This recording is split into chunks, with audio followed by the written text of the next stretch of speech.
రక్షకుడైన యేసుక్రీస్తు నామమునకే మహిమ ఘనత ప్రభావములు కలుగును గాక. Jesus with us ministries Telugu YouTube channel వీక్షిస్తాను. మీ అందరికీ మా హృదయపూర్వకమైనటువంటి వందనాలు. ప్రియులారా, దేవుడు ఈరోజు మనకి ఇస్తున్నటువంటి చక్కని వాగ్దానము యెషయా గ్రంథము 60వ అధ్యాయం 14వ వచనంలో చూద్దాము. ఇశ్రాయేలు పరిశుద్ధ దేవుని సియోననియు నీకు పేరు పెట్టెదరు. ఇంగ్లీష్లో ఇలా ఉంది, will call you zone of the holy one of the Christ. ఇక్కడ ఇజ్రాయేలు పరిశుద్ధ దేవుని సియోన్ అనియు. సియోను అంటే ఏంటి ముందు తెలుసుకుందాం మనం. సియోను అంటే యెరూషలేములో ఉన్నటువంటి ఒక కొండ, అంటే ఒక కొండ ప్రాంతాన్ని సియోను అంటారు. ఆ కొండకి కలిగినటువంటి పేరుని సియోను. ఇది యెరూషలేము పట్టణంలో ఉంటుంది. అయితే ఇంకొక అర్థంగా ఏం చెప్తామంటే దేవుని యొక్క నివాస స్థలమని, దేవుని ప్రజలని, దేవుని సన్నిధి అని, దేవుడు వారితో నివాసం ఉన్నారు కాబట్టి ఆ యొక్క స్థలమును దేవుని నివాస స్థలమని, దేవుని ప్రజలని, సియోను అంటే సియోను ప్రజలు అంటే ఎవరంటే దేవుని ప్రజలు అని కూడా అర్థం ఉంటుంది.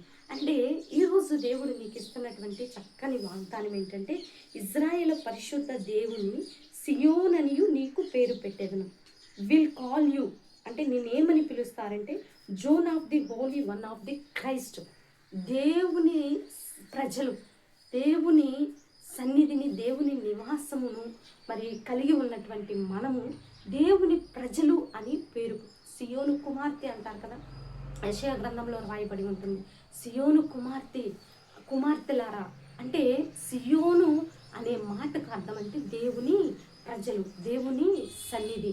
అంటే నీవు దేవుని కుమార్తెవు, కుమారుడవు, దేవుని ప్రజలు అని నీకు పేరు పెట్టబడుతుంది. అంటే దేవుణ్ణి కలిగినటువంటి మనము ఆయన యొక్క బిడ్డలము, ఆయన యొక్క ప్రజలము అని మనకి పేరు పెట్టబడుతుంది. అందుకే will call you zone of Holi one of the Christ. నీవు దేవుని బిడ్డవి అనే ముద్ర ఆ సీలేస్తానంటండి దేవుడు.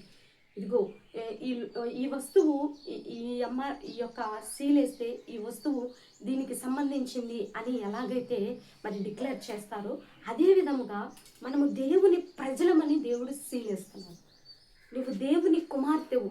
ఇప్పుడు నీలో ఒక ప్రత్యేకత ఉంటుంది, నీ మీద ఒక ప్రత్యేకమైన దృష్టి దేవునికి ఉంటుంది, ప్రజలకు ఉంటుంది, పరిస్థితులకు ఉంటుంది, అపవాదికి ఒక భయం అనేది ఉంటుంది. కనుక దేవుడు ఈరోజు మనకి ఇస్తున్నటువంటి చక్కని వాగ్దానము, నీవు నా యొక్క ప్రజవు, నీవు నా యొక్క బిడ్డవు, నీవు నా యొక్క కుమార్తెవు, కుమారుడువి అని. నువ్వు ఎటువంటి అథారిటీ అంటే నీకు ఒక తండ్రి కుమారుడు ఎటువంటి రిలేషన్ అయితే కలిగి నా కుమారుడండి అన్నప్పుడు ఆ కుమారుడికి తండ్రి యొక్క యావద హక్కులు ఆ కుమారునికి తండ్రికి వస్తాయి కదా. అదేవిధంగా నీ దేవుడు ఈరోజు తనకి కలిగినటువంటి సమస్త అథారిటీని నీకు ఇస్తూ నిన్ను తన కుమారుడిగా, కుమార్తెగా, తన ప్రజలుగా, తన నివాస స్థలము చేయబడుతున్న హృదయాలుగా, మనము ఆయన నివాసము చేసేటటువంటి దేవాలయాలుగా, హృదయాలుగా ఆయన నీకు పేరు పెడుతూ ఈరోజు ఇస్తున్నటువంటి చక్కని వాగ్దానం అండి. ఎందుకంటే ఇది ఆషామాషిగా తీసుకోవద్దు. దేవుడు ఈరోజు నిన్నే నివాస స్థలంగా చేసుకుంటున్నాడు. నీవే ఆయన యొక్క ప్రజగా, నీవే ఆయన సొత్తుగా, ఆయన అంబాసిడర్గా, ఆయన రాయబారిగా, ఆయన యొక్క మరి గుర్తుగా దేవుడి లోకంలో నిన్ను ముద్ర వేస్తుండగా ఈరోజు ఈ వాగ్దానాన్ని రిసీవ్ చేసుకోవాలని ప్రభు నామములో మనం చేస్తూ చిన్న ప్రార్థన చేద్దాం. ప్రార్థనలో ప్రతి ఒక్కరు ఏకీభవించండి. ప్రార్థన. పరిశుద్ధుడా, మహాగరుడ, ఘనమైన తండ్రి, నీ పాదములకు వందనాలు ప్రభు. మీరు ఇచ్చిన ఈ చక్కని వాగ్దానాన్ని బట్టి నీకు వందనాలు. అవునయ్యా, మేము నీ ప్రజలము, మేము నీ కుమారులము, కుమార్తెలము. నీ యొక్క ముద్ర, నీ యొక్క సీలు మా మీద ఉంచినందుకు నీకు వందనాలు, స్తుతులు, స్తోత్రాలయ్యా.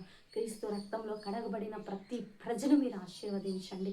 ఈరోజు నా తండ్రి ఎంతమంది అయితే ఆర్థికంగా, ఆరోగ్యపరంగా, కుటుంబ పరంగా, వ్యక్తిగతంగా, మానసికంగా ఇబ్బందుల్లో ఉన్నారంటే బిడ్డలను జ్ఞాపకంలో ఉంచుకోండి. భారతదేశాన్ని దీవించండి, తెలుగు రాష్ట్రాలను దీవించండి, మా చుట్టూ నీ సన్నిధి ఉంచండి. ఇక్కడ తండ్రి ఆయా ప్రాంతాల్లో భయంకరమైనటువంటి ఈ యొక్క వాతావరణ ప్రతికూల పరిస్థితులు ఏలుబడి చేస్తున్నాయో అట్టి ప్రాంతాలన్నింటినీ మీరు దర్శించి నెమ్మది దయచేయమని, ఈరోజు బర్త్డే వెడ్డింగ్ డే జరుపుకునే వీళ్ళందరినీ దీవించి ఆశీర్వదించమని, మా కుటుంబాన్ని కూడా జ్ఞాపకంలో ఉంచుకోమని యేసునామములో అడిగి వేడుకొని పొందుకొని నామ తండ్రి, ఆమేన్ ఆమేన్. పిల్లరా, ఈ వీడియో మీకు నచ్చినట్లయితే లైక్ చేయండి. దేవుని యొక్క మహాకనిక్రమం మనకి తోడుగా ఉండి నడిపించును గాక. God bless you. Praise lord.